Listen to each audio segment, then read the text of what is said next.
Hola, muy buenas noches. Bienvenidos al programa Classics de 13. Hoy vamos a ver una película, iba a decir española, pero no, ahora hablaremos que no es una película española, es una película suiza, pero dirigida por un cineasta que tomó luego la nacionalidad española, que era Ladislao Baida, uno de los más grandes directores que hemos tenido la suerte de tener en España. Una especie de Robert Siodmak o de Michael Curtiz, que era húngaro como él, o Jack Turner, porque era uno de los estos que fueron a Hollywood y que estaban capacitados para trabajar en cualquier género. Dirigió en 8 países. Baida era un hombre de una categoría técnica, decían que increíble.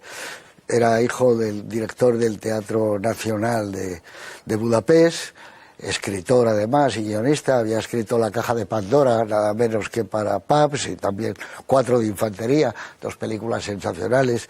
Pero bueno, el hijo naturalmente salió igual, aunque el padre quería que fuera abogado o economista, pero enseguida se metió en el mundo del cine y destacó en el montaje. Decían que tenía un toque mágico para el montaje, y luego como escritor también, y luego como cineasta. Pero la obra más grande que hizo Baida yo creo que la hizo en España, en los estudios Chamartín en concreto, ¿no? Aquí hizo una película, aunque nunca fue muy bien tratado por la crítica, hizo la película Marcelino Panivino, que fue un éxito mundial, pero mundial, o sea, que hablaban de él todos los directores, se hicieron composiciones, música. Renato Carosone hizo el Marcelino Panivino, fue un éxito tremendo. Después hizo otra película verdaderamente sensacional, Mi tío Jacinto, una de las grandes películas que se han filmado en España. Un ángel pasó por Brooklyn. Tenía muy buena mano con los niños, como veremos en esta película, El Cebo. El Cebo, cuando él ya tenía una enorme fama y prestigio en toda Europa, lo llaman de Suiza, el productor de la Presence, que era el más importante que había, para hacer una película que se le había ocurrido al que luego sería Premio Nobel de Literatura, Dürrenmatt, Friedrich Dürrenmatt, ¿no? Que le había dicho al productor alemán, Esler, que ¿por qué no buscáis, en vez de buscar en la calle cualquier tema? Y entonces le dijo, bueno, pues hazme un argumento. Y entonces le hizo sobre un serial killer la historia del Cebo. Luego entre él y Lajos Miro y el propio Baida hicieron el guión, y después, una vez terminada la película o cuando se estaba haciendo, Dürrenmatt escribe un libro que se llama La promesa, editado en España, y que recoge la película, incluso con todos los cortes que hubo en España. La película siempre se ha dicho que es una película española. Yo creo que es una película suiza. Española tuvo nada más un 30%, y es el operador Enrique Gerner, que es una verdadera maravilla, la fotografía de la película. María Rosa Salgado, la actriz, una actriz estupenda, que ya había sido la musa de Said Heredia, hizo el Don Juan de Said Heredia, era una actriz fantástica, y luego trabajó con él, con el propio Baida, en María Matrícula de Bilbao.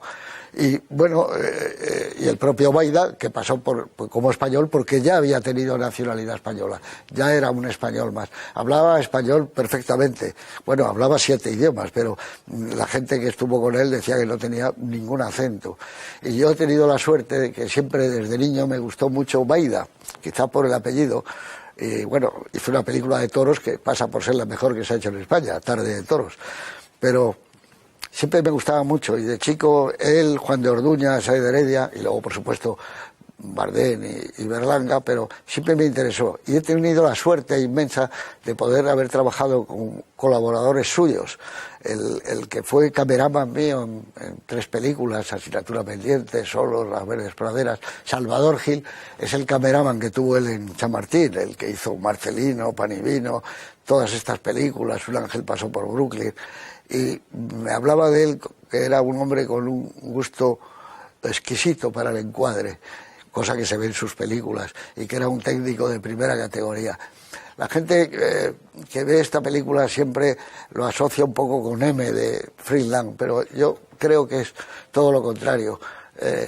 Él era Su director favorito, por supuesto, era Fritz Lang, de Baida, pero no Fritz Lang del principio, el Fritz Lang alemán, sino el Fritz Lang del cine negro americano. Y aquí ya lo verán ustedes y lo comentaremos, hay 2 o 3 momentos que sí parecen que están firmados por Fritz Lang. El Cebo es una verdadera maravilla, ha ido ganando con el tiempo, lo que le negaron como cineasta y como creador. Ha habido nuevas generaciones. Aquí tengo yo un libro, cuando se le dio un homenaje en el Festival de Cine de Valladolid, el año 97, en donde ya se empieza a hablar de Baida como uno de los grandes creadores que tuvo la suerte el cine español de contar, como Tezpal, el operador, ¿no? Y creo que lo bueno de este húngaro errante es que ha dejado esta película extraordinaria y que yo creo que tiene una huella increíble en el cine español y en lo que luego fue esos thrillers, porque hizo una sobre periodismo en Barcelona, séptima página, que es una maravilla. Pero bueno, no me quiero yo enrollar demasiado. Carlos Marañón, muy buenas. Hola, buenas. Tú como crítico desde hace ya mucho tiempo, director de Cinemanía y tal, conocías perfectamente a Baida, ¿no? Y te pilla ya cuando empieza el ascenso de Baida. Sí, ya me pilla como, yo creo, una figura. Ya hablas de ese libro que recuerdo, además del Festival de Valladolid, y obviamente ya para mí es un maestro del cine español, ¿no? Y para mí, por ejemplo, Mi tío Jacinto es una de las películas cumbres del cine español, ¿no? A la altura de los Berlangas, de los Bardem y de cualquiera, ¿no? Y esta película a mí me parece que además te engancha desde el primer plano. Os diría que me engancha desde que aparece Estudios Chamartín, con ya un bosque, una lucha como de contrarios que me parece que mantiene durante toda la película y que me parece apasionante, porque es un cuento de niños trasladado a cuento terrorífico para mayores, es contraluz, es una historia de miedo, pero con muchísima luz, que es algo que no suele pasar. No hay muchas escenas nocturnas, ¿no? A pesar de estar contando un cuento de miedo y un cuento de terror para adultos, ¿no? A mí me parece que es un peliculón que mucha gente todavía, mucha gente joven, por supuesto, no conoce, desconoce, que estamos muy acostumbrados a la figura del psico-killer, por decir algo, moderna, pero que, aparte de lo que habéis dicho, Fritz Lang, M, hay muchos otros psico-killers y que la tradición comienza y que comienza aquí, ¿no? Y eso de que sea una película española pero suiza, lo que comentas, todos esos contrarios, esos juegos me parece que hacen muy atractiva la película. Oye, para ti también, Noemí Guillermo, buenas noches. Buenas noches. Es una película que sé que te gusta muchísimo. Tú la viste por televisión la primera vez, ¿no? La vi por televisión y además es que me hace una ilusión tremenda estar aquí. Llevo toda la temporada esperando que hagamos esta película porque tú sabes que esta película para mí tiene valor sentimental. Yo la vi con mi abuela de pequeña, pero yo no lo recordaba. Y entonces cuando vi M, ya de mayor, cuando vi la escena de la niña con el globo y con el asesino, yo pensé, yo esto ya lo he visto antes. Y no conseguía recordar dónde lo había visto. Y entonces llamé a mi madre, que sabe más de cine que yo, y le dije, mamá, ¿qué película era aquella que salía una niña con un dibujo, con un gigante? Y me dijo, El Cebo, que la viste con tu abuela. Digo, El Cebo. Y entonces volví a ver El Cebo y me sigue pareciendo una película maravillosa que, como decía Carlos, no es demasiado conocida. Ese es el libro de Durrenmatt. Ese es el libro de Durrenmatt. Se llama La promesa. Que lo escribe después del argumento. Lo escribe después y es bastante más duro que la película. Si ya la película da miedo, si se hubieran ceñido al final de la novela, habría sido todavía más terrorífico. No voy a explicar ahora, lo explicaré después para no destripar la película, pero tiene algunas diferencias con la película que son muy interesantes. Muy bien. Ayanta Barili, muy buenas noches. Buenas noches. Bueno, antes de verlo, de la película, dinos algo. Yo un poco como Noemí, porque a veces el amor, bueno, casi siempre el amor por el cine surge en la infancia y hay películas que te deslumbran y ahí ya pues te picó ese veneno y aquí seguimos, ¿no? Bastantes años después hablando de ello. Y yo, una de las primeras películas que recuerdo es Marcelino Pan y Vino. ¿Por qué la recuerdo con tanto amor y tanto cariño? Pues porque nos la ponían en el colegio todos los años, una y otra vez. Bueno, porque era también desde el punto de vista, era una película perfecta para niños y desde el punto de vista religioso pues también guardaba todo un mensaje, ¿no? Así es que es un director que siempre me ha interesado mucho y que lo he mirado su cine con mucho interés desde que descubrí Marcelino Pan y Vino en mi infancia. El Cebo me parece una película interesantísima y que incluso a día de hoy me vais a matar porque decíais lo de los jóvenes, ¿no? Siempre estamos un poco preocupados pues por porque los jóvenes tengan contacto con este cine que a lo mejor consideran que les pilla un poco a trasmano, ¿no? Pero Tim Burton ha hecho esto. Sí, señor. Muchos años después. Sí, o sea que no está tan alejado de lo que tiene éxito ahora y de lo que se ve ahora. Y no digo más. Muy bien. Vamos a ver el cebo de Ladislao Baida, que además toda la gente que le conoció decía que era una persona extraordinaria. Bueno, todos los que trabajaban con él, los técnicos de Chamartín y de todos los lugares donde trabajó. Es curioso que yo tuve también el conocimiento durante muchos años del que fue su mano derecha, Luis María Delgado. Fue su ayudante de dirección en muchas películas. Y luego Luis María, al que yo conocí en los años 70, tuve la suerte de que trabajamos juntos, él como productor ejecutivo en 6 o 7 películas que yo hice. Y hablaba de Baida como de un verdadero maestro, pero que enseñaba sin darse pábulo para nada, ¿no? Y cuando murió, él estaba de ayudante de dirección, murió en la cafetería de los estudios Balcázar de Barcelona. Habían cortado para comer, para hacer la pausa, y de repente se sintió mal y claro, le dio un infarto y murió en las manos de Luis María. En este libro habla mucho a la familia de Baida de Luis María Delgado, porque cada vez que llegaba el año y el día de su fallecimiento, Luis María le salía.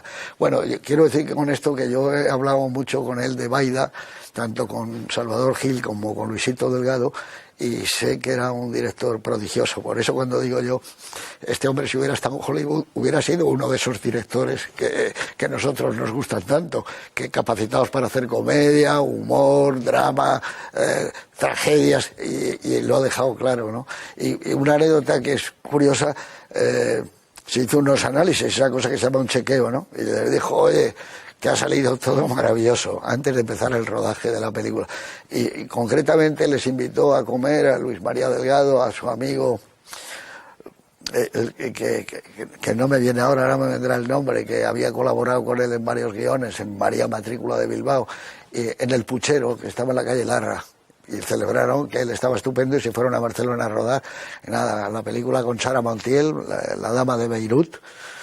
La terminó Luis María Delgado y no quiso firmar, por supuesto, la película, porque él dijo que le hubiera sido maravillosa aquella experiencia con Sara Montiel, pero murió a los primeros días de rodaje, y luego la firmaron Marquina firma la película, pero bueno, no tiene nada que ver con lo que hubiera hecho Baida. ¿Cómo hubiera hecho esa película con Sara Montiel? Nadie se lo puede imaginar, ¿no? Pero bueno, quiero decir que estamos ante un director extraordinario y que yo estoy muy contento porque durante un tiempo se le dijo que era reaccionario por los temas que tocaba, porque había colaborado con José María Sánchez Silva, que decían que también el autor del cuento de Marcelino, pero nadie supo ver en España si fuera que Marcelino es una obra maestra del cine. La ves cómo está filmada, cómo están los actores, Ribelles, todos aquellos frailes increíbles, ¿no? En los planos donde el chico habla cuando la mano del Cristo sale y le coge el pan. Bueno, es una cosa impresionante. Era un director portentoso. Y esto, vamos a ver una película, como dice Carlos, desde el primer momento te hace así, no es que te atrapa, te succiona. Esos planos tan bonitos en el bosque, un bosque precioso con unos travelings laterales que van y empieza una historia, no en vano, también es de un premio Nobel, ¿no? Y que se ha hecho en el cine, si yo no recuerdo mal, 5 veces más. La última la han hecho Jack Nicholson, ¿no? Sean Penn, ¿no? Y Sean Penn, de director. Hay otra más reciente, Sí. Plenilunio, de 1999, Sí, bueno, pero con Juan Diego Boto. Pero hay más películas que se han hecho. Se hizo en Portugal también, se ha hecho otra vez en Alemania, poco después. Es decir, que el asunto es tan bueno, pero como tú dices, luego reservamos el final real que quería Durrenmatt, y el que está en la película de Champagne, que joder, es que es una historia muy poderosa. Así que con todos ustedes, El cebo de Ladislao Baida, 1958.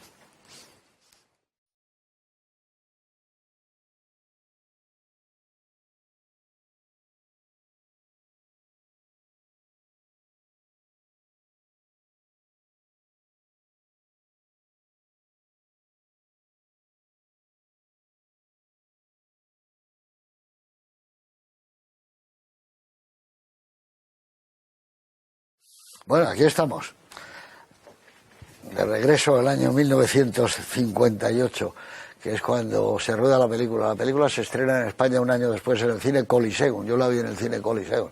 Ahí se estrenaban todas las películas de Chamartín, porque no sé por qué, ahora me hubiera gustado investigarlo. Alguien le regaló a mis padres, unas entradas para ver Tarde de Toros, el día del estreno, además. Y bueno, era una cosa increíble, porque todos los estrenos no eran como ahora, eran con proyectores, toda la Gran Vía iluminada, la gente iba de smoking. Y recuerdo a los toreros, a Antonio Bienvenida, que estaban todo el mundo como muy preocupado por cómo había salido la corrida. No sabían, porque estaba el de los toros, el dueño, y no había visto si habían embestido bien o no sé qué. Bueno, esa película que habían rodado con 8 cámaras, y que es verdad, cuando está un torero no es como las de ahora, ¿no?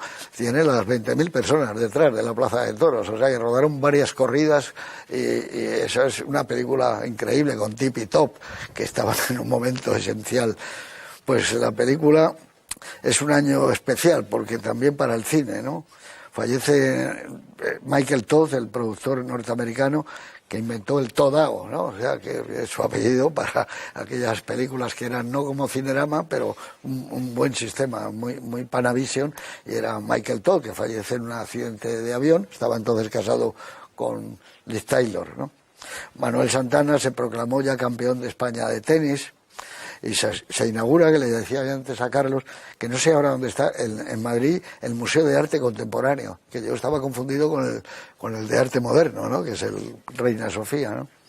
Se estrena una película estupenda, Yuma, de Sam Fuller, con Sara Montiel, y el Madrid gana la Liga Española y después gana la Copa de Europa en el Estadio Heysel de Bruselas ante 146.000 personas.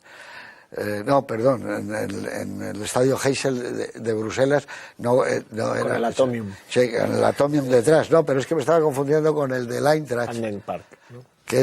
Que igual va a ser la próxima final. El Eintracht, que ya es el que va a jugarla, y el Madrid, si gana la semana que viene, de cuando estamos grabando nosotros, quedan unos días nada más para que se juegue la final en París entre el Madrid y el Liverpool. Pero es curioso que se reprodujera la misma del Eintracht, ¿no? En el estadio ese. Bueno, fue también el año en que Brasil ganó 5-2 a Suecia, y esta vez sí, en Estocolmo, en el estadio Rasunda, y se proclamó campeón del mundo, ¿no?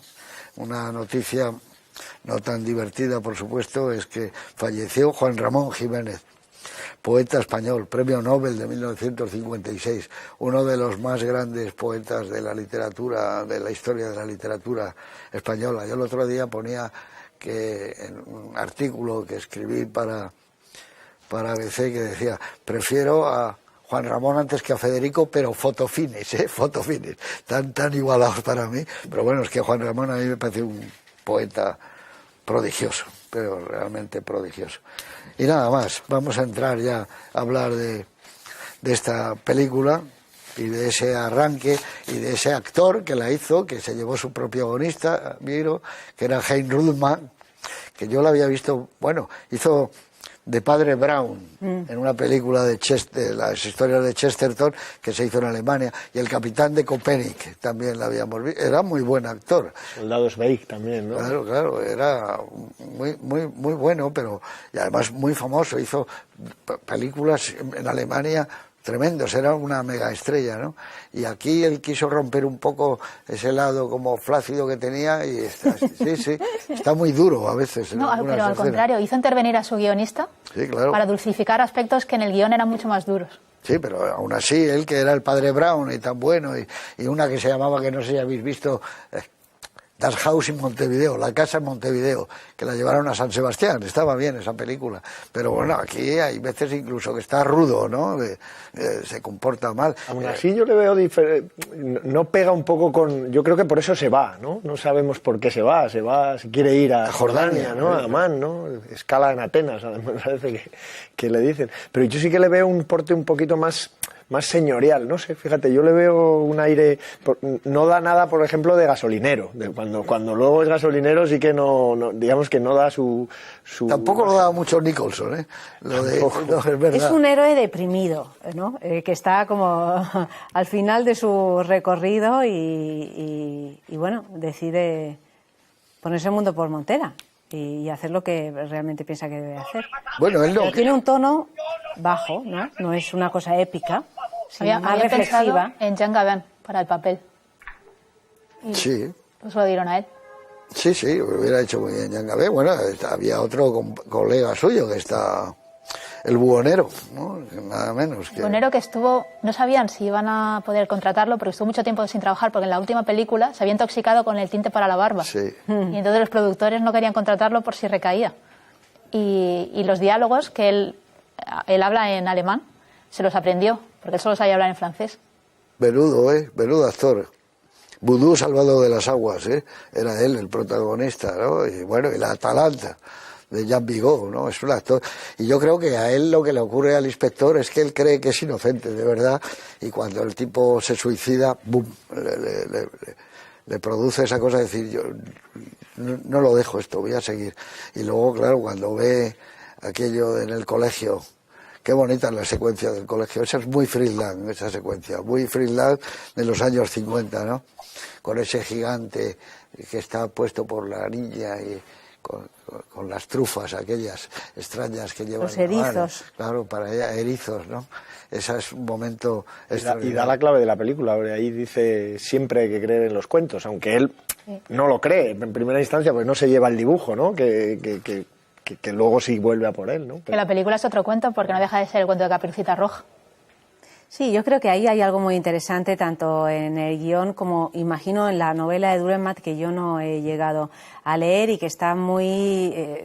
sucede mucho en los guiones de esa época, ¿no? Porque hay que calcular que Freud había muerto 15 años antes de que se rodara esta película y que realmente fue una revolución, la invención del psicoanálisis y todo lo que conllevó. Y estos guiones, como otros de Hitchcock y yo qué sé, Vértigo, por ejemplo, ¿no?, que nombrabas antes, Sí. pues de pronto te dan toda una serie de claves, incluso en películas de cine negro o un thriller o tal, que tienen que ver con la posible psicología o psicopatología de el asesino en serie, ¿no? De hecho, hay esa escena tan bonita y tan interesante que es la conversación entre el inspector y el psiquiatra, en el que el psiquiatra le hace una descripción de quién puede ser ese asesino, que luego, milagrosamente, pero no milagrosamente, sino científicamente, coincide exactamente con lo que es el asesino, ¿no? Incluso en la descripción de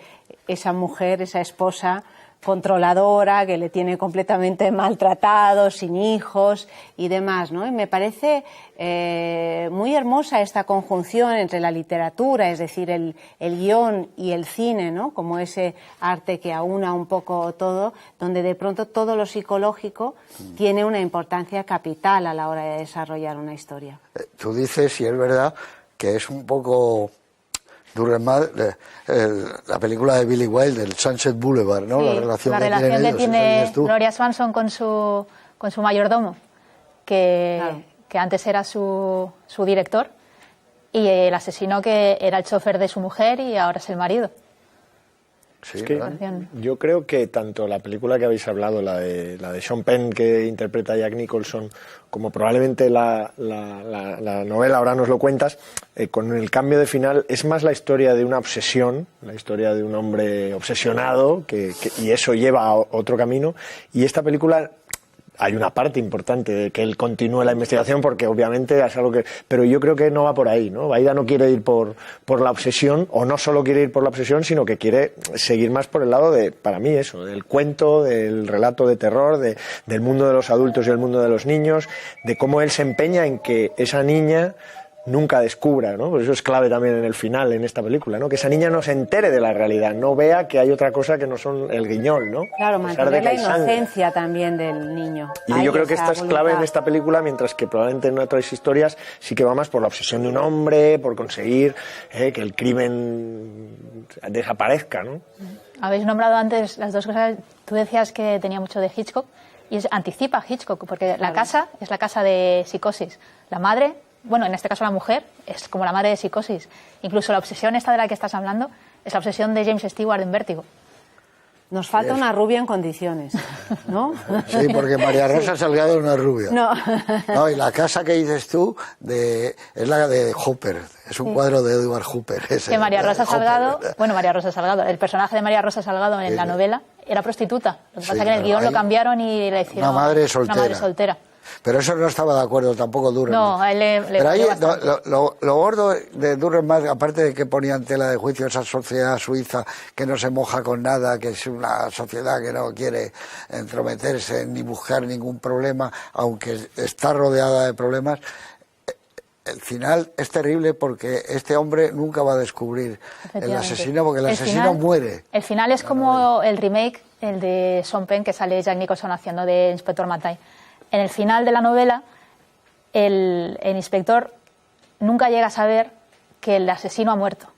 Y entonces acaba alcohólico en la gasolinera esperando que algún día aparezca y no aparece. Claro, pero Y la niña se hace mayor y acaba siendo una adolescente dejada y con mal aspecto físico. La madre también es un final muy triste. Pero a mí me gusta más el final de la novela porque creo que es más real en algún sentido. No, el saber que no se ha muerto el asesino, claro, no lo sabes. El asesino muere en un accidente de tráfico. Claro. Pero hay alguna cosa que a mí me fascina del final de la novela, que no sale en el remake de Jack Nicholson, que es, o sea, la novela, el protagonista es un novelista, que damos por hecho que es el propio Durrell, que va a Suiza a hacer un congreso sobre novelas de detectives. Entonces allí conoce a un inspector de policía jubilado que le cuenta la historia del tipo que les acaba de poner la gasolina, que es un alcohólico que está ahí hecho polvo.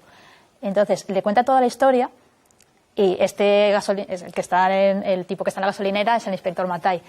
Y al final, ya cuando ya se ha acabado la historia, llama el cura, llama al inspector, al jubilado, le dice, mire, que hay una señora que le voy a dar la extremaunción y quiere que le quiere contar algo. Y entonces el inspector dice, bueno, pues una señora rica querrá hacer alguna donación a la policía. Y entonces lo que le cuenta la señora ya a punto de fallecer es que su marido, que ya ha muerto en un accidente, es el asesino de las niñas. Pero es que la conversación que tienen, o sea, le está explicando cómo era la conversación con él y decía, no, es que, claro, él me decía, un día llegué y estaba todo lleno de sangre, y le dije, ay, Albertito, ¿pero qué has hecho? Porque el Albertito había sido su chofer, como en la película.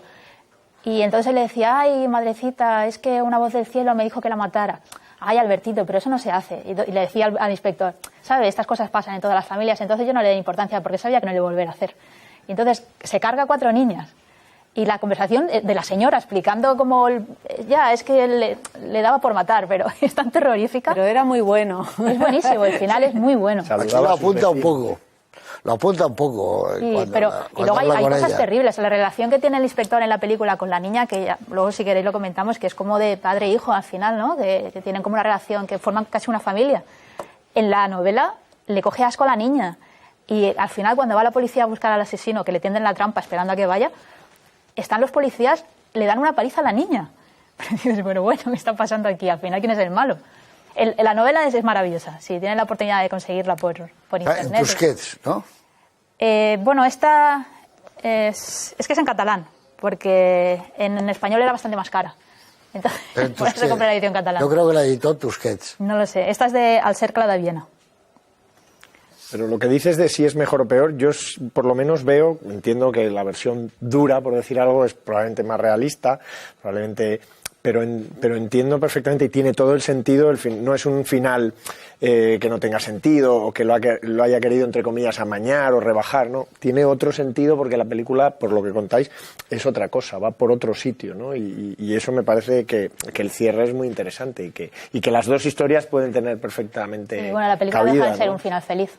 Sí, bueno, es un final feliz, pero es un relativamente. Final feliz, pero relativamente, sí, porque claro, tampoco se genera una historia de amor entre ellos, ¿no? Entre la madre soltera y tal. O sea, no es el final feliz con lazo, ¿no? Con el lacito. Y de todas maneras, lo que tú cuentas de la versión de la novela, por un lado es muy moderno, porque ahora se está haciendo así, ¿no? Que ahora encargan a escritores que escriban la novela de la serie que ha tenido éxito. Es decir, no es que hagan la serie de la novela, sino al revés también, Al revés, ¿no? claro. Y esto también, bueno, es un recorrido curioso que no es el habitual, porque y luego también demuestra que Dürrenmatt probablemente pues no escribió este guión con la libertad que requiere un escritor, que lo que le apetecía quizá era escribir algo mucho más fuerte que no estaba dentro de lo que se requería en el cine de aquel momento. Eso lo ha dicho José Luis antes, que era muy crítico con la sociedad suiza y con la doble moral. Hay una escena en la que el inspector le dice,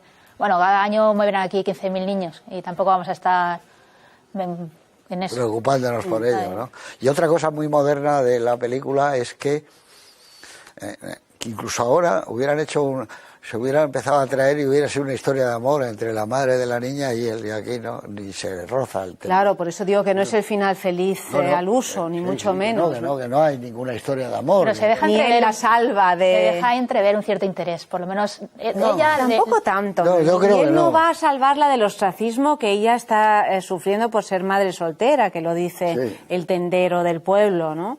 O sea que... Él la coge antes porque es una mujer, es prostituta, la madre de la niña, y entonces, claro, él lo que está es arriesgando a la niña que se la puedan cargar, claro, el cebo. Es el cebo, o sea, que eso tampoco es una cosa como para sentirse orgulloso, ¿no? Que está poniendo el cebo continuamente, construyen al principio ya la casita, todo lo estudia al lado de la carretera, ha estudiado muy bien dónde han sucedido los otros crímenes, pero en la película de duro. Nicholson le abandona, o sea, la mujer ahí es cuando parte peras con él, porque obviamente ha puesto en peligro a su hija, ¿no? Tiene mucho sentido. Aquí esto pasa un poco más inadvertido, ¿no? Es que la película tiene un componente filosófico muy interesante, ¿no? De el fin justifica los medios. Claro. Claro. Luego es curioso cómo aquí en España, que eso no se solía hacer, pone que los diálogos españoles son de dos personas, de Santugini, que era el guionista de muchas películas de él, y Miguel Pérez Ferrero, que era Donald, el crítico de cine de ABC, Donald, y lo pone ahí, diálogos en español, es decir, que hasta qué punto tradujeron a Dürrenmatt o el texto del guión, o hicieron unos diálogos un poco suavizándolos para la versión española. Intervino Claro, la es que censura. ahí está la censura con la patita. De hecho, la versión española dura 10 minutos menos. Hay escenas que no salen en la versión española. La especie del motín que tiene la gente, que lo quieren cargar. Esa escena, no que es así, que es una escena típica de Friedland, de furia, de M. Esa no la tiene. Tampoco está la escena, en la versión española tampoco está la escena casi al final en que se encuentra en la gasolinera con un pastor protestante. Sí, porque que parece ser que porque no les hacía mucha gracia el tema religioso.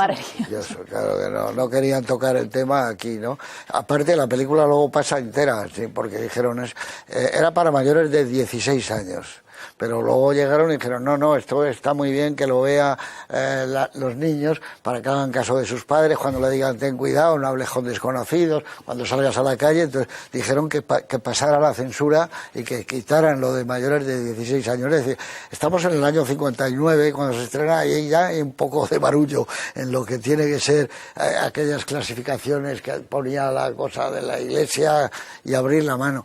Pero aún así te queda, después de tantos años, la sensación de que estás viendo algo distinto, es algo especial. A mí, por ejemplo, en la época cuando yo lo veía, ya me parecía un poco hasta lejano, y visto ahora me encanta los álbumes de cromos de chocolate.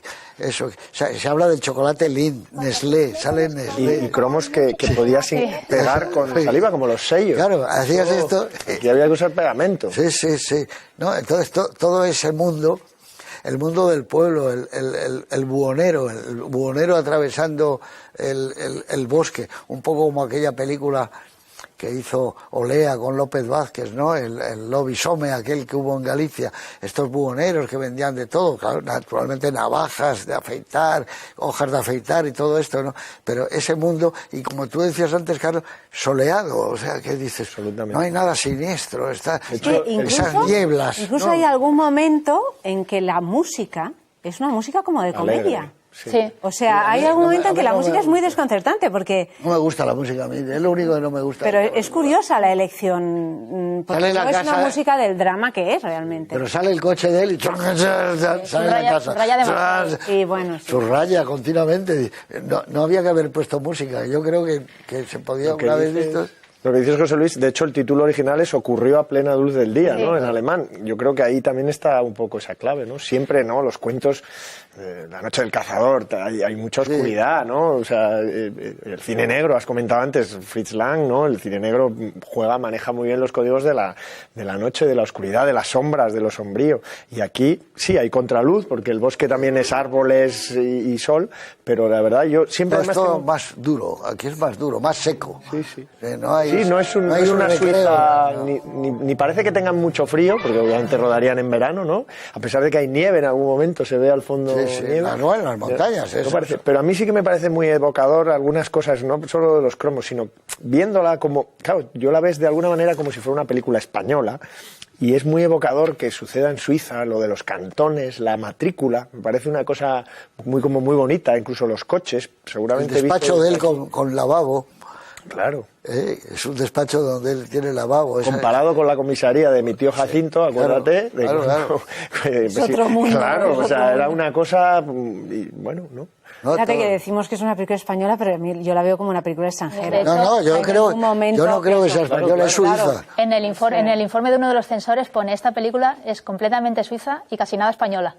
Eso lo tienes que haber leído, que creo que está en ese libro. Sí, pero que es que la película es suiza, es una producción de las que hacían allí y que hicieron varias películas. Ten en cuenta que en Hungría, en la época que sale Ladislao Baida, joder, es un mundo lleno.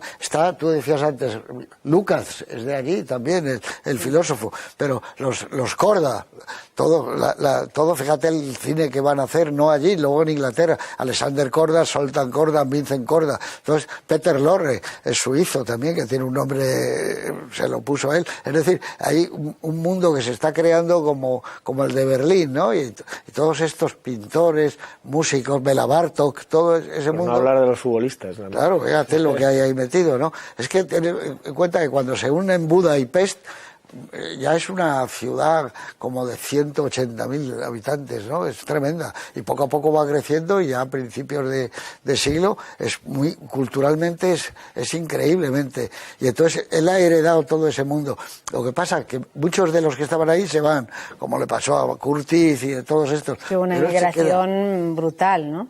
De Budapest. Claro, imagínate, fíjate, yo tengo aquí apuntados. Y no digamos después de la guerra, porque lo que sufrieron el gueto de Budapest y todo esto también fue muy Joder, fue tremendo. muy violento, ¿no? Muy violento. Tremendo, fíjate tú. Pero yo tengo aquí, por ejemplo, Peter Lorre se llamaba Laszlo Lowenstein. Fíjate tú, otro mundo que nos une con Friedland, ¿no? Bela Lugosi, que era otro húngaro, Paul Lucas, que en Casablanca. Liszt Claro, también. claro. Charles Vidor, el otro cineasta, ¿no? Paul Fejós, es decir, que eran unos tipos que de repente ¡bum!, salen en oleada. Pero yo creo que es verdad que él, más que coger el expresionismo, que es el que marca a todos ellos, él se va por el Friedland alemán. Por el Friedland no alemán, el Friedland norteamericano, el de Hollywood. ¿Ves la historia de la ciudad, cómo se llama? Mientras la ciudad duerme, tiene un poco la luz que tiene esta película. La escena que a mí me gusta muchísimo del colegio, cuando llega él y la maestra, están los niños aquellos, que es como eran un poco las escuelas, pero no aquí. Hay una especie de educación en los niños increíble, ¿no? En la escuela ni un alboroto. Y cuando llega él y al final se da cuenta y ve los dibujos de la niña, las compañeras, toda esa es una escena muy Friedland, porque está presintiéndose algo en cada plano, hasta que al final llega, claro, es un momento clave, cuando ves el gigante dibujado, la niña, el coche, cómo está pintado. Que hay algo que lo une con Fritz Lang, es que la cámara evita la violencia todo el rato. No vemos el cuerpo mutilado de la niña muerta, que sí se ve en el... Se le ve el brazo. De Jack Nicholson se ven a las niñas destrozadas. Luego, el buhonero cuando se ahorca no lo vemos. En cambio, en la versión de Jack Nicholson vemos cómo se pega un disparo en la cabeza y se la vuela. No hay ninguna escena de nada con la madre. En la versión de Jack Nicholson se ve la escena de sexo. Y en la película de Jack Nicholson se ve el cuerpo del asesino calcinado, cosa que no vemos en ningún momento en la película de Maida, que es muy sobria.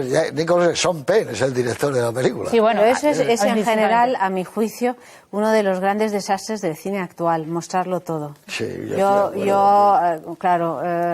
Hay una cosa que se llama elipsis. Las películas con un montón de elipsis, ¿no? Y dejar ese espacio para que uno imagine lo malo y también lo hermoso. Y claro, desde luego esta película es un ejemplo. Y en cuanto a la luz y a lo de Fritz Lang que decías, es un Fritz Lang pero en la naturaleza, porque Fritz Lang es más más urbano. Es más urbano, y sin embargo aquí hay ese bosque que es inolvidable realmente, cómo está fotografiado el bosque y cómo el propio gigante, claro, es verdad que es todo luminoso, pero el gigante es tan oscuro que da todavía más miedo ese contraste. O sea, me parece que da más miedo encontrarse este hombre con este gabán negro y tal y como lo dibuja la niña, ¿no?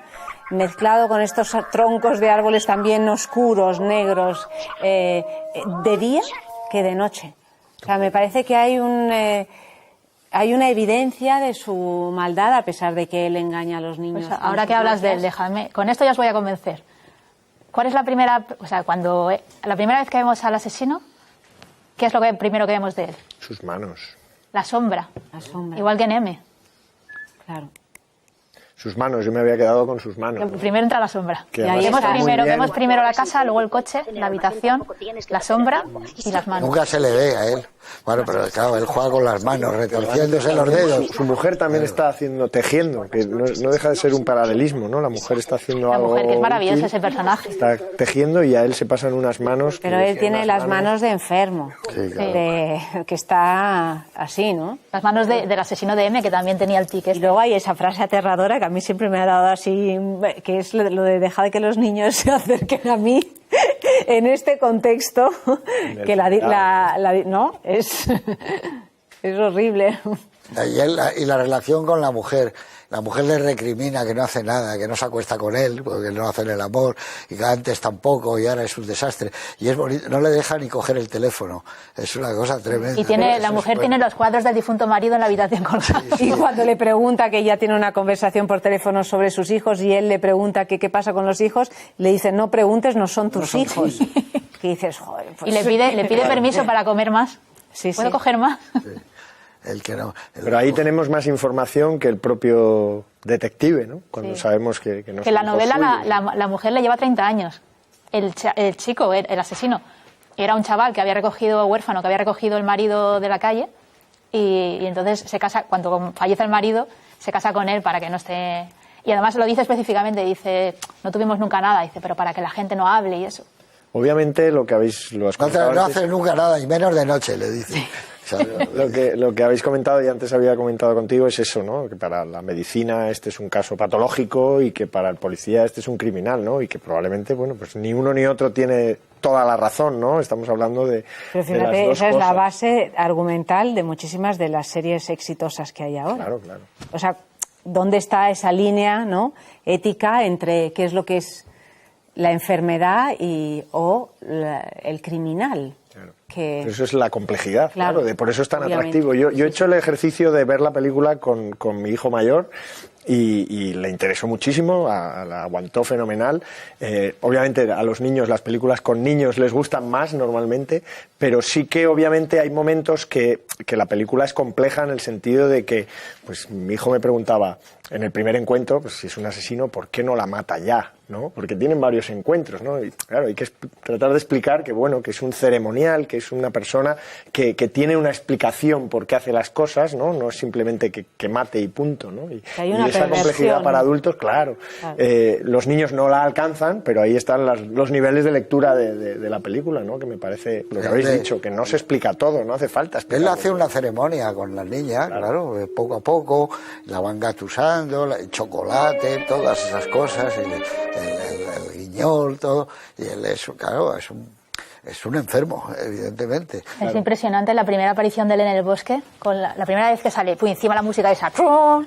Y está con el guiñol, A mí, esa escena me aterró de pequeña y esta vez que la he vuelto a ver es que me ha seguido dando miedo. Con el abrigo, ¿no? Es muy curioso. Sí, abrigo. Es muy potente esa imagen. Sí. Y luego, hombre, hay que subrayar el trabajo de Baida, entiendo, con los niños, porque realmente, bueno, ya lo veíamos en Marcelino Pan y Vino, y en mi tío Jacinto, con él. Mi tío Jacinto, y en esta película la elección de los niños, porque tanto la niña de esa secuencia del colegio, cuando interrogan a los niños para intentar obtener alguna prueba y descubre el dibujo, como también una secuencia preciosa, ¿no? Que es cuando llega esa especie a un bar, ¿no? Y hay dos chavales muy pequeños, una niña de 6 años con su hermano, y les hace dibujar esa cabra, ¿no?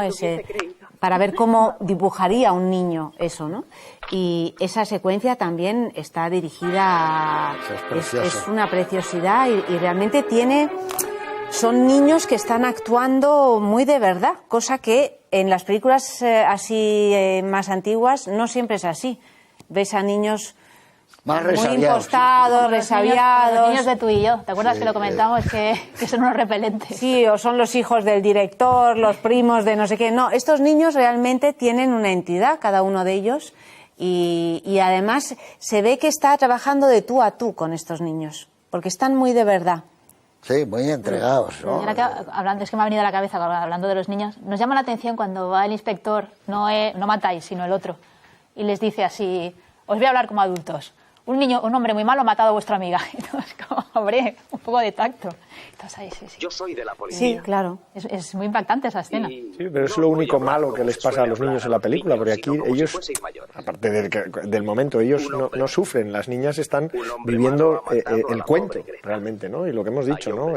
Lo que pretende este Mattei, este comisario, es que esto siga así, porque los cuentos tienen que ser así, ¿no? Hay que sobrevivir. Los cuentos tienen que seguir estando en la vida de los niños, ¿no? Y el cambio que se ha producido en el mundo, el hombre haciendo llamadas de teléfono, ahora estaría con el móvil, pero fíjate tú, la presencia del teléfono aquí, es muy grande, en el despacho de él, las llamadas, todo, era un mundo que se movía, todo era... Pregunte si llueve. El teléfono, claro, pregunte si llueve, que sí, señor comisario, que está lloviendo, claro, es que para las huellas, para todo, ¿no? Y el bosque como personaje protagonista. Pero a mí me gusta la idea de Durrenmatt, ¿no? Él siempre ha sido así, muy duro. Acordaos esa obra de teatro suya, El matrimonio del señor Mississippi, que es una obra que se puso aquí en España, en el María Guerrero, por cierto. José Luis Alonso la montó. Y hay, no más que una crítica, hay como una especie de desdén hacia esa sociedad maravillosa, neutral en todo, y que él dice, no, aquí hay eso, como que hay 15.000 niños que pueden morir y que no les dan importancia, todo eso. Y bueno, ya hemos acabado el caso, venga, ya está, lo que queríamos que ya se... esto, liquidado, ¿no? Toda esa crítica terrible que hace Durrenmatt. Pues claro, la sociedad suiza parece, como decía ya Orson Welles, ¿no? Que aquí nunca pasa nada, es el reloj de Cuco y 4 cosas más. El chocolate, ¿no? el chocolate, vaquita pastando.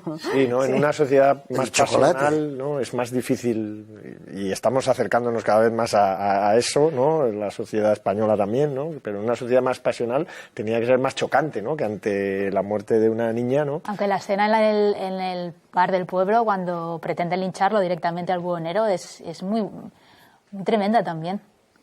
Sí, pero hasta que no se enteran que es una niña, ¿no? Como cuando están investigando y llegan aquella señora y dice, ¿a mí qué me cuenta? Y dice, no, que han matado, es una niña.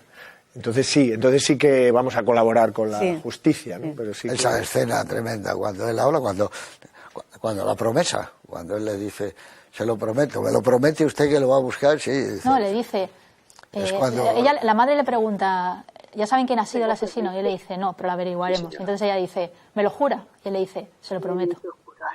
Bueno, es un matiz. Sí. Es un matiz. También es... No, pero por eso se llama la novela La promesa. Sí, claro. También es interesante lo que decías de la dureza de Durrenmatt. Fíjate que ahora está todo tan con la corrección en la que vivimos, todo tan mal visto, hasta los cuentos, ¿no? Hasta un cuento como Caperucita Roja, en fin, los cuentos clásicos de Andersen o de los hermanos Grimm se consideran que casi si se los lees a un niño pequeño les vas a generar un trauma tremendo, ¿no? Y bien al contrario, yo creo que hay también muchas teorías al respecto, que es un poco lo que sigue esta película, que precisamente a un niño lo que le debes de contar es algo de un modo muy claro, o sea, el blanco y el negro, para que sepa distinguir lo bueno de lo malo, que es al final lo que hace un cuento como el de Caperucita Roja, ¿no? O sea, aterrorizando a un niño con el lobo, es decir, con el gigante de las trufas o de los erizos, pues probablemente conseguirás que el niño no se acerque, ¿no? O haya menos posibilidades de que se acerque a un desconocido. Tú imagínate antes que vivíamos, cuando hacías una cosa mal, a un niño decía que viene el hombre del saco. No, claro, sí. Imagínate. Ahora te meten en la cárcel, como le digas a un niño que viene el hombre del saco, ¿no? Por mal padre. Viene el hombre del saco y te lleva. Es la cosa que sería el sacamantecas. Fíjate qué palabras se usaban en España, el sacamantecas. Nos parece increíble que con la actuación que hace Gert Fröbe, el asesino, se le recuerde por ser el malo de Goldfinger. Claro, es que estuvo además jugando al golf, en Goldfinger. Era también el inspector Crash en Los 1000 ojos del Dr. Mabuse. Sí, claro, pero eso es una estrella alemana, Gert Fröbe. Pero es verdad, siempre es uno de los grandes papeles que hizo. Auric Goldfinger. Hombre de oro. Cuando le pegaba con el stick y boom, rompía las estatuas y todo, con las bolas aquellas. Pero él siempre ha tenido ese lado Gert Fröbe, y luego lo hemos visto en otras películas, pero aquí iba muy encajado. Era la cara de él enorme, esa cara, la cabeza gigante. La voz asmática, esa sí. Particular. Un actor estupendo, ¿no? Y que te creaba como, te daba un poco de asco incluso, y cuando lo ves comer, ¿verdad? Es una cosa, es como comer como una cosa erótica ya, sexual. Pero porque lo tiene cohibido la mujer esa. Sí, de hecho lo que hablabais de su ceremonia, ¿no? Él hasta que no tiene una discusión muy grande, ahí es cuando el grito de repente, que pega. Sí, y de repente ve el baño y ve la navaja, ¿no? Y ahora sí, ¿no? Ahora ya he llegado a mi... Qué plano le hace viéndose la navaja en primer término, ¿eh? Dice, te voy a quitar las llaves del coche, si me está gastando dinero. Claro, Dice, pues, bien que me... Bueno, a ver, dime cuál es el plano que más te gusta. A mí hay uno que me parece un plano muy de director, porque creo que no se puede pensar antes de no ver cómo es, o cómo en todo caso los aeropuertos entonces se parecían bastante todos, pero me encanta cuando baja después de descubrir qué son esos bombones, ¿no? Que son claves en el dibujo. Hay unos niños en el aeropuerto, están con las banderitas de Suiza, y él baja del avión porque vuelve a resolver el caso, y yo no creo que sea casualidad que él pasa por debajo de esos niños. Hay un momento, además hay un plano como muy clave en el que se ve cómo llega y pasa por debajo de los niños. Me parece muy, muy inteligente, me parece una imagen como de que hay algo más, ¿no? Este hombre seguía por... Y con humor, porque le quita el cartucho de ese al otro. Que después el comisario le dice, llévese esos bombones. ¿Os ¿no? acordáis en qué otra película muy conocida esas trufas? Se sale el protagonista, baja del avión justo antes de que despegue? En una de Hitchcock, ¿no? Sí, baja. ¿no? Hay varias, ¿no? En Comando, de Schwarzenegger. Bueno, no, pero yo me refiero... Muchas escenas, ¿no? De que de repente pasa algo y tiene que salir del avión. No me refiero de aviones a Hitchcock con La muerte en los talones, que tiene mucho el noroeste. Bueno, a ver, tu plano. Pues sí, es que me ha costado elegir, porque hay tantos, sí, pero lógicamente me voy a quedar con el plano del dibujo, que es el que tiene valor sentimental para mí, con ese gigante negro, con el sombrero, la niña, las trufas, esas cabras que resultan ser el símbolo del coche, y me quedo con ese plano porque creo que es el plano que simboliza la película. Ese es el cartel de la película, ¿no? El dibujo, más. Eso yo no lo sé, pero da la impresión de que está hecho como por un niño, de verdad, ¿no? Bueno, que le han seguro. dicho, dibújalo. Lo han hecho hacer a algún niño cercano. Hasta claro. que ha quedado bueno. Sí, ¿Y tu sí. plano? Bueno, mi plano, ya que me habéis machacado todos los planos, me voy ya a otro. Claro, esto de ser la última es terrible. Es nada, es un fotograma. Es la niñita rubia, la hija de ella, con su coletita, esa especie de delantal que lleva encima del vestidito, andando por ese bosque con el capazo. Caperucita. Con ese capacito, ¿no? O sea, que es Caperucita total, ¿no? Pero hay ese plano que están andando con esta que me resulta la pesadilla. O sea, realmente el fotograma de la pesadilla, lo que te hace que te despiertes por la noche. Que es que además el padre le cuenta que la ha mandado a casa de su abuela. Sí, no, claro, es que es tal cual. Y la ves con pelucita roja. Con la cestita esta, y el vestidito y la coletita rubia, y dices, ahí. Y no cruces sola el bosque, claro. Claro. A ver, hay muchos planos, claro, habéis dicho, pero es que es imposible quedarse con uno. Pero la imagen bajo la lluvia de Michel Simon, el buhonero, cuando entra en la plaza del pueblo, es impresionante. Aquí va a pasar algo tremendo, porque tú sabes que no la ha matado él, que se la ha encontrado, y qué bonito es solo el brazo, luego ves el brazo de ella, ¿no? Te evitas ver el horror. Y el hombre cómo está asustado, y claro, yo le mentí una vez, por eso venga usted, porque usted sabe si yo miento o no miento. Ese plano estupendo de los dos actores, ¿no? Y yo le engañé y tal, pero usted supo que yo la había engañado, comisario, y ahora, míreme, sabe que ahora yo le digo la verdad. Joder, ese es un plano, Michel Simon, que como dices tú, tuvo que hacerlo en alemán. Es un actor fantástico, pero lo hubiera hecho bien Jean Gabin. Este personaje le iba, luego hizo varios de esos, ¿no? El comisario Maigret, por ejemplo, claro que venía a ser un poco parecido, o aquella otra que hizo del caso de los Dominici, que habían matado a un padre, una madre y un niño haciendo camping unos tipos, y al final se echa la culpa al viejo Dominici para que no culpen a sus hijos, porque él es mayor y no le pueden meter en la cárcel, que fue muy famoso también ese caso, muy Friedland. Pero bueno, esta película tiene esa textura del cine filmado en blanco y negro, como que es tremendo. Incluso un plano fantástico. Planos en el coche. Lo ha dicho Carlos antes, el de cuando discute con la mujer y se enerva y va al baño y está en el mismo plano su cara con la navaja.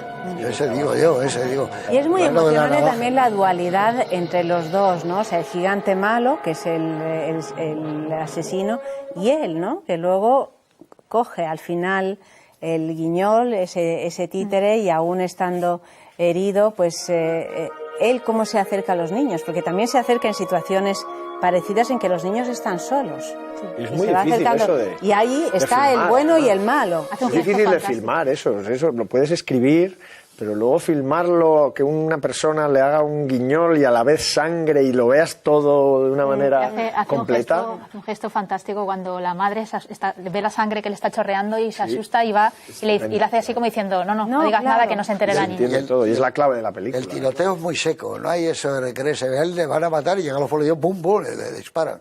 No hay recreación, el otro que cae, esas cosas, no, todo es que es muy, en ese sentido. Es muy elegante, elegante. Que era estupendo, y es una película insólita del año 58, porque es volver a revivir los serial killers que no había, ¿no? Que desde, como dices tú, desde M, el vampiro de Düsseldorf.